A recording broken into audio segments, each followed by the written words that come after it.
This question says, if two balls each of mass 0.06 kg moving in opposite direction with speed 4 meter per second collide and rebound with the same speed, then the impulse imparted to each ball due to the other is.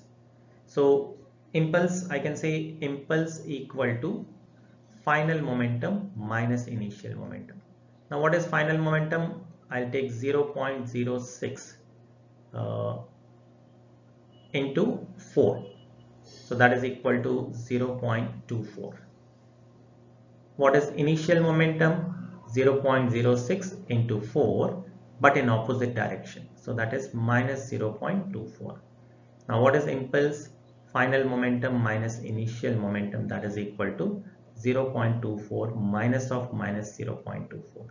So that becomes 0.48 kg meter per second. So the impulse that each ball experiences would be 0.48 kg meter per second. Of course, it will be in opposite directions. So the answer for this question is A, 0.48 meter per second.